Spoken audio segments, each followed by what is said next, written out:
Okay, so we're back, and just to recap, we've gone over categories, we've gone over valuation, we went over the trend, and we also talked about fundamentals. So we covered a number of topics, and we're going to now uh, finish off day one with a picture is worth $1 million, we call it. This is sort of our initial entry into the technical analysis section of the workshop, which will go into the next day as well. But we're going to end with starting this off and kicking off into some technical analysis.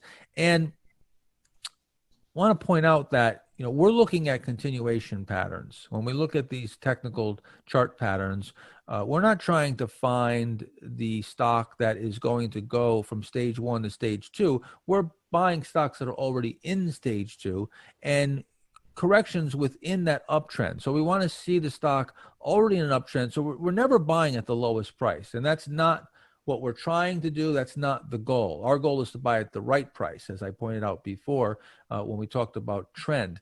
So what in order of importance, the long-term trend is most important, because if you don't have the trend in place, then you shouldn't even be looking at the stock. It shouldn't even come up in your work, because that's the non-negotiable criteria. That's the qualifier, right? We talked about that. Now, the next is the current price action, looking at that current chart pattern and what that current price action is telling you. And then we're going to look for a low risk entry point, and that's going to come a little later on. Right now, we're going to look at the current price action, and some of the names that we have for these patterns. Some are unique to me that I've termed them, and some of you have already have heard of these: a cup completion cheat, a load cheat, a cup with handle. Of course, has been popularized by William O'Neill. Prior to that, it was a saucer and platform. William Giller coined that. Double bottoms, Darvis boxes, and power plays, which are also high tight flag type names, which we're going to go over those too. There's a particular section on power plays. So we're looking for these continuation patterns, and we're buying near new highs, usually within 20 or 25% of a new high, or even in new high ground. Dave, let's talk about some of the reasons why you would buy going into new high ground. This chart of Microsoft, these little black dots, just show each time the stock made a new high. If there's no black dot, then it's not making a new high. Obviously, it's either going down or moving sideways. But what we can see is here, and with the important thing to show, and this is Monster Beverage, is that you can't make a big move in a stock without making new highs. It's impossible.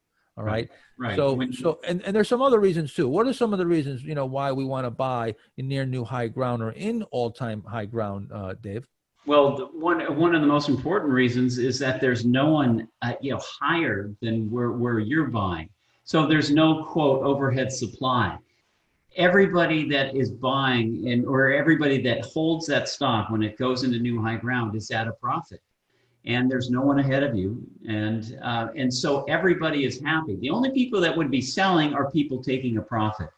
But if you're buying, let's say we're looking at Monster.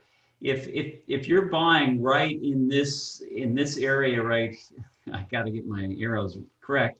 If you're buying right in this area down here, well, you've got this overhead supply of which there might be people who bought here who are underwater, who, as it gets back there, might sell, and so it might hold the stock down. But if you're buying when the stock is hitting new high ground, well, right here, there's no one above you. And so that's one main reason. The other thing, just think of it logically, if the stock's going to make a move from $20 a share to $120 a share, it has to be making a new high every penny on the way up. So. That's right. And let me show you something that people don't really realize, that the real action, or actually, let me move over here. Let's look at Yahoo.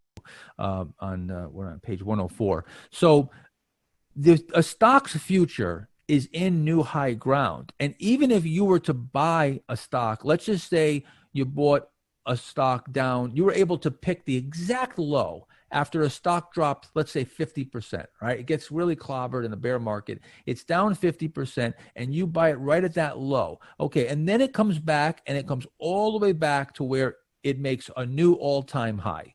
So if the stock went down 50% off its high and you pick the absolute low, what percentage would you make if it went back to the old high? 100%. You would double your money, right? A 50% drop takes 100% gain to get even. So if you picked the low and you got it back to new highs and it went to new high, you sold it, you would have made 100%. But take a look.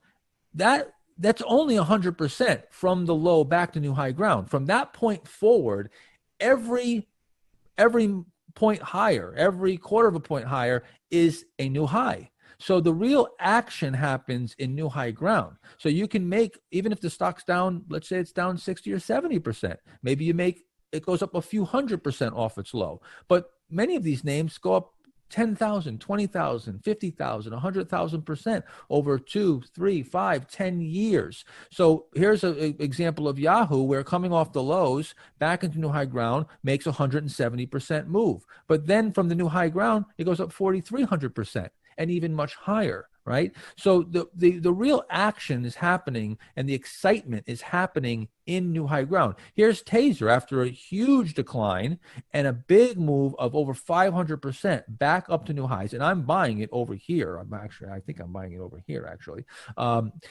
You can see in just a year or so, the stock goes up more than triple what it made from its low to the new high, but in new high ground, it goes up 1,800%. So this will be the story of any stock that makes a very big secular move. You'll see it, all that move, or a good majority of that move, is all going to be in new high ground. So you can't have a big move in a stock without going into new high ground. So you have to get used to being comfortable in new high ground. Yeah, and if I could add just two other things, is that you want to be buying when it's going into new high ground off of a base. See, like with Taser, this is a stock that had been going sideways here. It looks like it had been going sideways for a month or two. And this is where you should be buying when it's first hitting new high ground, not after it's already run up over 5 or 10 or 15%, but after it comes out of the base. That's where you want to be buying.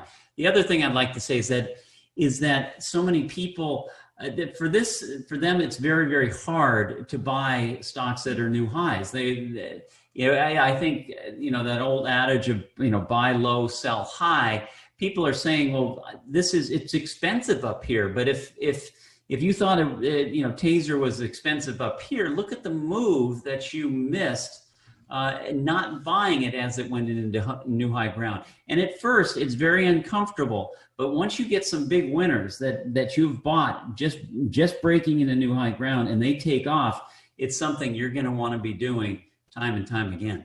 Right. This isn't an Armani suit that you're buying at Macy's and it's 70% off.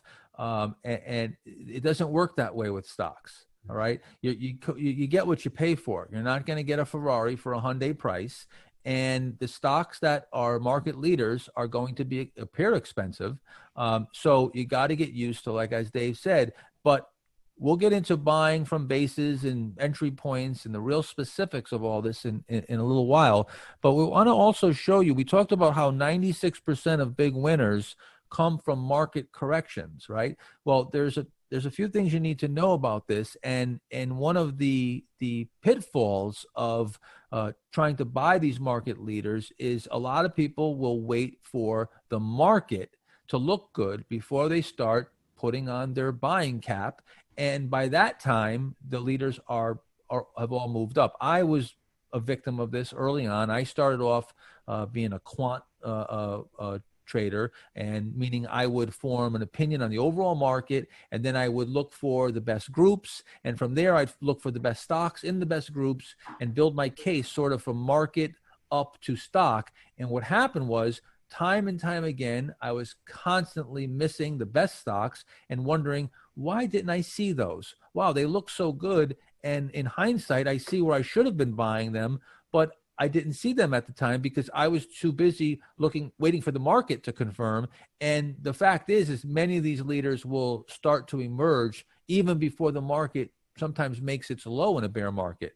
Now, this is what I call predictive. That's the first spot that you are going to be looking for a market leader. That's after the market's come off and it's corrected. Maybe it made one or two legs down, starts coming off the lows and turning up. You're going to start looking for these stocks. Matter of fact, when the market is in correction, that's when you really need to do your homework and start looking for the stocks that are holding up the best and the stocks that are building bases. And you're going to have usually three areas. Sometimes you'll have a whole bunch of names will emerge predictive. That was 1990. I found a lot of names that were predictive, that they're the Amgens, U.S. Surgical. I'm trying to think of some of the names, the power conversion, what was it, American Power Conversion. These were names that were breaking out and moving into new high ground before the market even ever made its low. And then the market went and made a lower low, but they made higher lows. Then you have where you'll have a group of stocks that will come, and sometimes you don't get many predictive names. It could be one of these areas, predictive, coincident, or confirming, or a combination of them. Coincident is a stock that moves out of its base right as the market is coming off of its lows, its final bear market low. And that's what I call a coincident breakout, or stocks emerging coincident with the market. And then confirming is after the market itself has put in maybe a big cup with handle and has moved sideways and built the base itself. And then you have a lot of stocks coming out of their bases looking similar to the general market. Again, 1991, going from 90 into 91 is a perfect example. Microsoft, Home Depot, Philip Morris at the time, they formed these big cup with handles, and so did the market. And coming, I think it was January 15th when we took off out of that big base. You had a lot of breakouts. And matter of fact, IBD, Investors Business Daily at the time, ran a headline that said, cup with handles proliferate.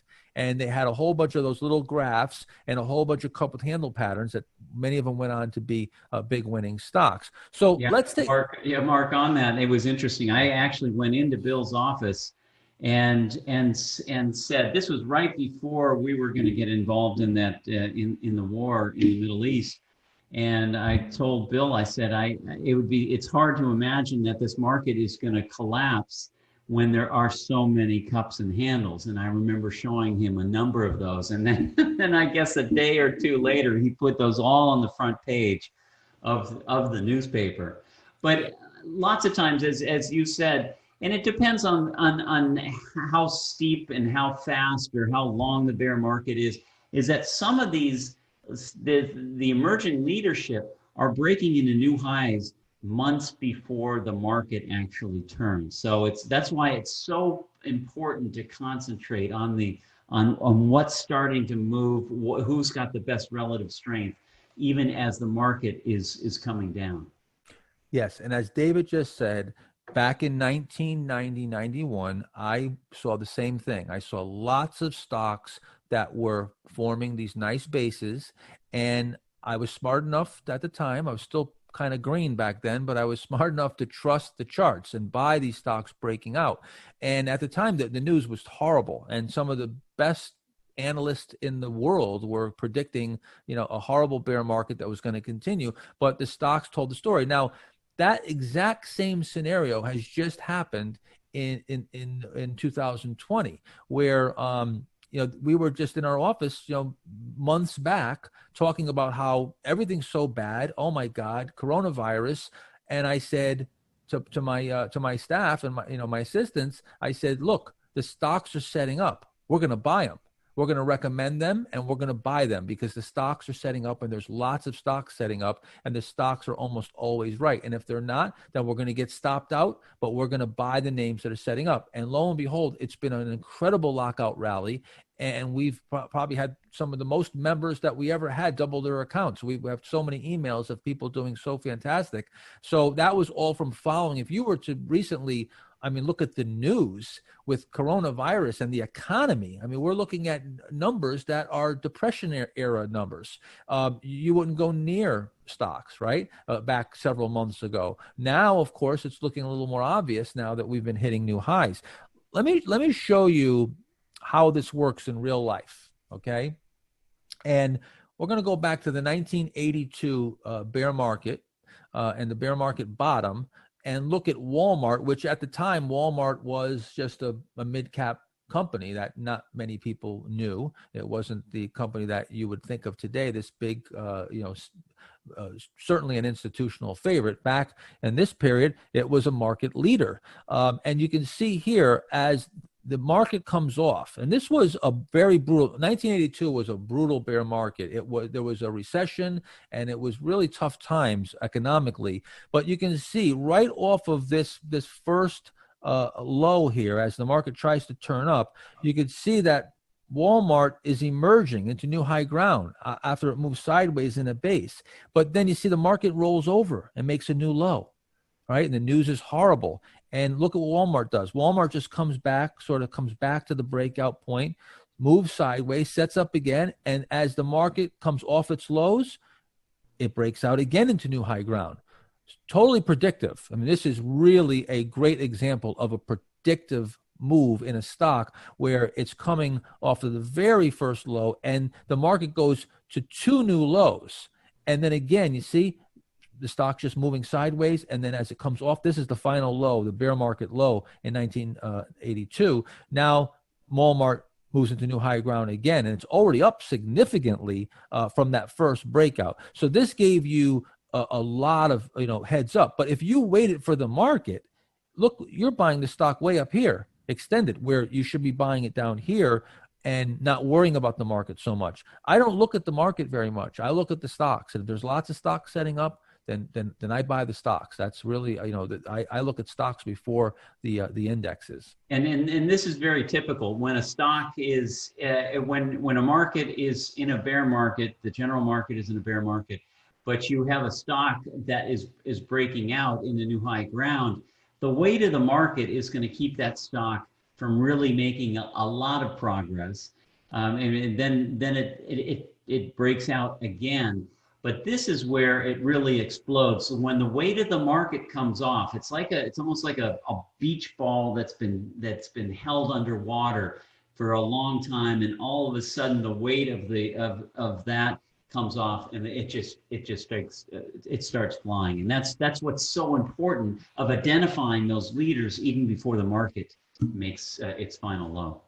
Yeah, and here's the really cool thing about this is that when you have a bear market, these stocks stick out like a sore thumb if you know what to look for. See, now you have something to measure it against, and you see the relative strength. And you will also see, if you're using IBD or MarketSmith, the relative strength number and the line will be very high and going into new high ground during this period because it's bucking the market, which will improve the relative strength and probably outperforming the grand majority of individual stocks. So you'll see these will have 99, 98 RS numbers and relative strength lines moving into new high ground. Now, yeah. And one last thing. I mean, we're not at that section yet, but what is also happening from a volume standpoint is the stock is still moving up on good volume.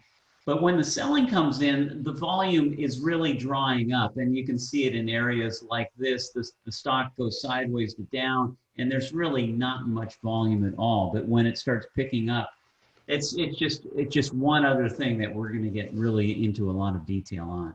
Right. Let's look at Apple.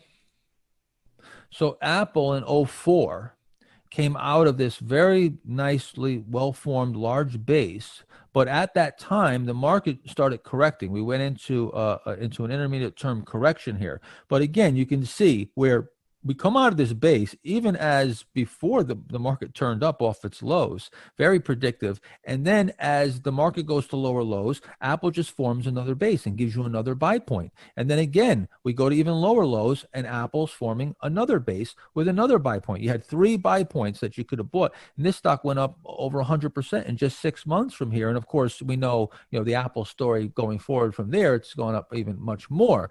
But what you want to do is you want to learn to spot the strong stocks and chart the stocks against the market, particularly during bear markets, and buy as these stocks are breaking out, regardless of the market, whether the market is, in a correction, or at the very least, put these on your watch list, and you might see one that's, outperforming and coming out of a base. And then as the market goes to lower lows and turns up, you might get yourself another opportunity to buy it. Let's take a look at Amazon. All right. And again, the thing to remember is leaders lead. These stocks will lead the general market, and they will bottom ahead of the market. And usually what happens is they form a base in an uptrend while the market's in a downtrend. And as the market comes off the lows, they're breaking out of that continuation pattern. So again, for someone like myself or David, or someone who's done this for a long time, this just sticks out like a sore thumb. I mean, we can't miss these. It's so obvious. But if you don't know what to look for, then you'll miss it, and you won't see this, and you'll be late. So here, Amazon stock bottoms back here in 01, right? And turns up into an uptrend. Here's your 200-day moving average, 40-week moving average. You can see the buy point coming out of a nice, well-formed base here is coming right off of the market lows. You see the market doesn't bottom for another year, or even more than a year. The market doesn't bottom. The stock bottoms a year and a half before the market bottoms. And by the time the market bottoms, the stock is set up and ready to go. And right off the lows, this is a coincident move. Now we're looking at a coincident move. The stock breaks out right off the market lows. And then you see once the stock has already made a nice move, and the market is just starting to turn into an uptrend. The market is late. The leaders will always lead. It's important that you look for those leaders. Yeah, one other thing is that you'll see that that you've marked in buy point, but then it gives you another buy point right here. And that's what's always interesting, is that if you miss the stock on the first buy point, there are so many ways of getting in, or there are so many more bases in when a stock makes a 240% move in 12 months. There'll be multiple times that you can get in. So don't not hit yourself in the head for missing the first one. Look to the second buy point, the next pullback. And one thing, just to plug the sponsors of MarketSmith, that product, MarketSmith, is designed to show you these types of stocks. And so the philosophy, the Canson philosophy, is embedded in that. And it will help you find these types of leaders before the market starts turning. That's right. The entire product is designed around the strategy that we use, that David has developed with O'Neill, and also to the back to where my trend templates are built into MarketSmith. So you can it's the product that you're getting with MarketSmith. Again, I'm not plugging MarketSmith because they're our sponsor. I've been using MarketSmith before we ever had a master trader program for decades, in one form or another. Before it was MarketSmith, it was Daily Graphs Online. Before that was Daily Graphs Printed. So I've been a customer of MarketSmith for 30 years. It's just a product that has everything that you need in one place, and you can't get it anywhere else, all this information. Let me move on here and show you eBay. This is another a stock that you can see, again, if you look at the development of where the stock bottoms in 01, and it's 2 years. Let me get my pointer. I'm pointing, but there's nothing pointing. It's 2 years before the stock sets up in a buy point and is in a stage 2 uptrend, turns in a stage 2 uptrend. But you can see the market. Here's the NASDAQ. There's where it bottoms, right? And so it sets up and gives you all this lead time. And then as the market finally bottoms, you're getting the leading stock setting up here and coming up. And this is more of a confirming type setup. Moving on to moving back to Lumber Liquidators, we looked at this before. Again, take a look at how this is one of the very first stocks to move into new high ground right off the lows. Again, a coincident move coming right off the lows, just as the market is moving off the lows, the stock is coming out of a ascending base here and moving into new high ground. Now, I'm talking about bases and some terminology, and you may not even know what we're referring to at this point. We're going to cover all this. We're not assuming that you know what these bases are and this terminology. We're going to cover it, and we're going to move forward with that. Right now, we just want to just show you just comparing the stocks versus the market. This is sort of looking at relative strength without a relative strength number or relative strength line. David can look at a stock, I can look at a stock, and we can tell you if it's outperforming and if it's relatively performing. I can look at a stock and tell you right away, I mean, with pretty good accuracy, if the stock's a high 90s relative strength, just looking at it, not even looking at the relative strength number in IBD. All right, let's look at Humana. This is going back, and this is timeless. All right, we've looked at stocks going back to the 1800s. Coca-Cola back in the early 1900s was basically was the monster beverage of that era.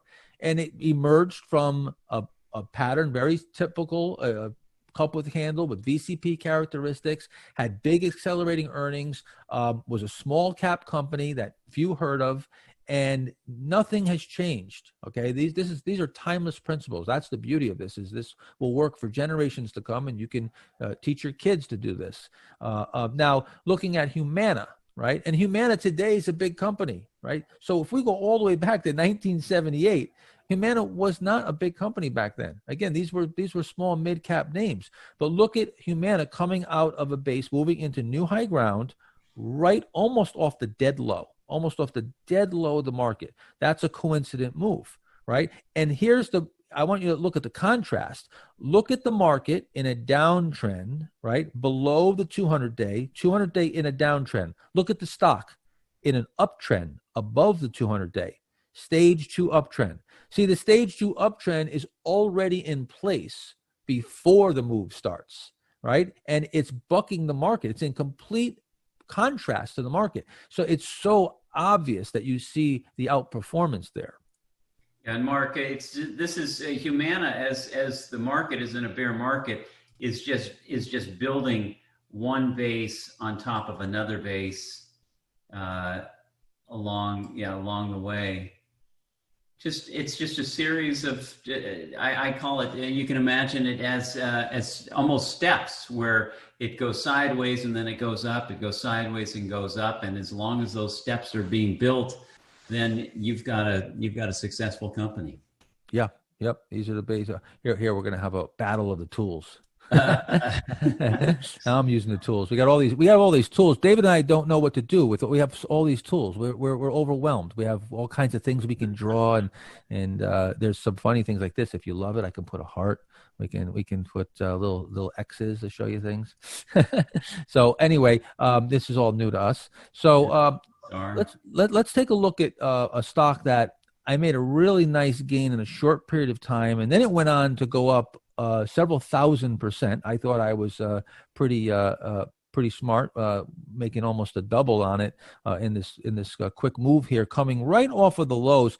And we have a special section on power plays that we're gonna talk about later. And this is a power play setup. But the key to look at here is that you want to be building your watch list while the market's in correction, and look for those stocks that are holding up the best and that are building bases and are breaking out first. You see, if you got too worried about the market correcting here, you may not have saw this stock breaking out and coming out of this power play, moving into new high ground just one day before the market makes a low. And again, this is getting that leverage that I was talking about, where you see the market moves off that low, it's up 18%. During that same period, Pharmacyclics is up 90%.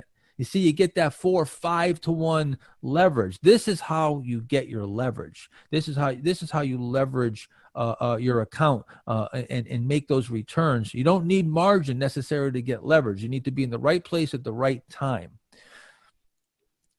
Now, WR Grace, this was another one that was a big winner for me. It went up 147% in 55 days. I didn't get that whole move, but I got a pretty nice chunk of it during that same period, the S&P 500 was only up 9%. I mean, you want to talk about leverage? That's like, 15 times the market, right? That's what I'm talking about, getting the leverage, buying at the exact right time, coming out of the proper setup and buying as it emerges. And again, you see how it's coming. Again, this is like a coincident move. It's coming right off the lows and just a little bit late off the lows, not completely coincident off the first few days, but in the first several weeks off the lows. Now, you might have a stock, something like a CMG, which this is a little bit later. You see that this is more confirming, where now you make the low here, but as you build the right side in the market, which you don't always get, sometimes you move straight up off the lows, you get a V bottom like we had recently, but sometimes you'll build that right side,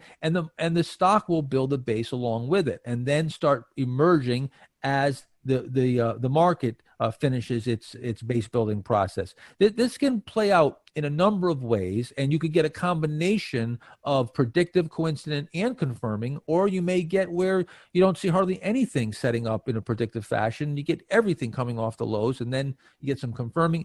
But you want to be looking at each of these key points and looking for these stock setups. Anything important to add here on these charts? No, but you can just see on CMG that it's interesting how the stock is just getting tighter and tighter, even though the market itself is going down and chopping around. I mean, look how tight this is getting. And that's usually what you want to see before a stock really explodes and takes off. So volatility in the market, if it doesn't translate to the stock, that's going to be a stock that's about to make a great move. And that's just my signature, my VCP signature pattern, which you see here: tightening, tightening, tightening, and then really tight, which we're going to get into again in depth. But again, the tightness in price, key here. All right, let's take a look here. I want you to take a look at this stock here. Some of you may know right away what this name is just by looking at the chart. But I want to go over this and just sort of go over what was going on during this horrendous bear market. We're looking at the 07 to 09 period, or 08 to 09, which was just one of the most treacherous bear markets that I've ever been involved in. A very difficult market to trade at that time. This particular stock, all right, some of you can guess what it is. While the market is in this terrible bear market, and you can see it makes a new low, right? From this point here, it makes a new low. From that point to that point where the market made a low and then makes another low, this stock goes up over 100%. It makes a big move, and that's a complete a total divergence from the market. And you can see the relative strength line turns up here, of course, because it's outperforming the market, right? And then it goes sideways for a while, right? The NASDAQ hits a new low. The relative strength line hits a new high. The trend template criteria is now met as the stock moves up and the moving averages turn up. It's now in a confirmed stage 2 uptrend, right? After some time goes by and it builds this large base, and then you can see the general market starts to turn up. Now, the thing to point out here, and some people will get fooled by this because they'll look at this and say, okay, when this stock finally emerges out of this base, it's been underperforming. The market's been moving up, and now this stock's just moving sideways. That's because the stock is in its own cycle. It has already moved up significantly prior to the market moving up, and now it's just digesting that move and setting up in that continuation pattern. So again, if you're looking at it early enough and you're looking for those predictive setups, that you'll get a heads up, and then you'll be able to get involved in a stock here and understand where it lies within the continuum of price action versus the market. This is where I'm buying it right here. And this stock went up 500% from this point, and it's going up much further from there. It's Netflix, of course. And again, you see, looking at a weekly. Look at the prior uptrend in this stock versus the market in a downtrend and making lower lows, and then you go through the basing period, and then it emerges. This is more of a confirming. It breaks out in more of a confirming fashion, but it was predictive. It made a big move, and it gave you that heads up and got into that stage 2 uptrend. So that's one was a little bit tricky, and I just wanted to show you that. Looking at Mark, a comparative somewhat. This comes to mind is Advanced Micro Devices now, AMD, which it also sat out for the first part of this bull market, or since March. There was a number of months where that thing was just going sideways, but then it announced good earnings, and it also got some good news from its competitor, and the stock has now taken off and is now one of the big leaders. Yeah, and I tried to buy it a few times, thinking that it was going to go, and like you said, it kept moving sideways. It actually knocked me out of it a few times. I got stopped, and then we finally got it right as it turned up from that long sideways action, and lately it's been really holding up quite well. So DocuSign, again, going back to DocuSign, perfect example of a coincident move right off the lows. You see the market below the 200-day. DocuSign above the 200-day in an uptrend, and then moving into new highs, coming out of that base right off the market lows. That's another example of a coincident move. So what do you look for? We talked about market corrections are good.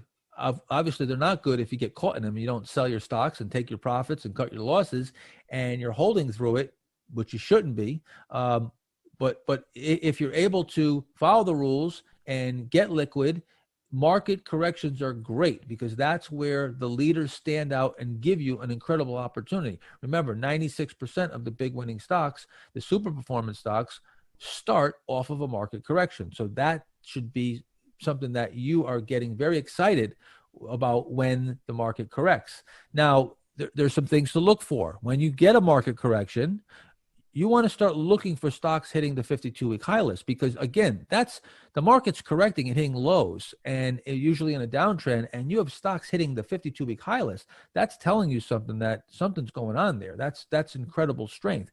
You also want to look for stocks that corrected the least amount during the correction. So if the market's down 25 or 30%, and you've got some names that only came down 5 or 8%, that's really good relative strength. That will improve the relative strength number and the relative strength line. And just by looking at those names, you're going to end up finding some leading stocks, because the price is telling you that something's going on. You also want to look at, and this was I think a good thing to look for recently when we came off of this V bottom. Look for some of the stocks that shot up the fastest and surged off the lows. So stocks that came off, but then were able to make up that ground and come all the way back very quickly. Those are also names that you want to look for, and then look for subsequent basing.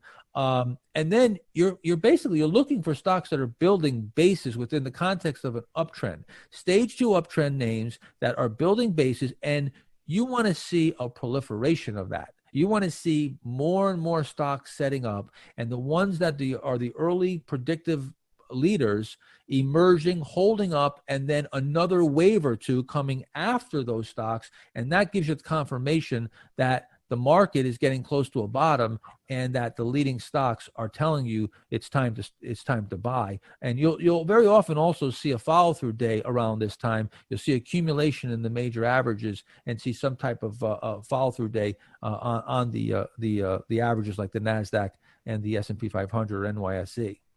Yeah, and I would add to this is that when the market is either in a correction or a bear market, it's you can be very discouraged, and maybe it's months that you haven't made any money in the market, and a number of stocks start making lows, but then, as Mark said, some of them start holding up.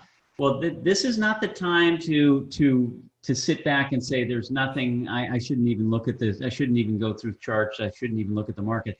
This is where you really want to do some of your best homework, or your longest homework, is starting to spot those ones that are holding up against the bear market, because those are going to be the big leaders. Because just about the time where you've just given up and you just say I can't find anything, that's when the market starts turning. So this is where you really want to spend a lot of time in doing your homework during a correction or during an ongoing bear market.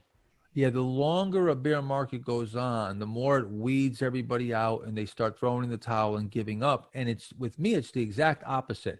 The longer the bear market goes on, the harder and harder I'm studying and looking for the gems because I know we're getting closer and closer to a golden opportunity. So again, if you're licking your wounds and you've been beat up with losses, yeah, I can understand that you don't want to be involved in the market. But we'll talk about that and get you straightened out in risk management when we get to that part of the workshop.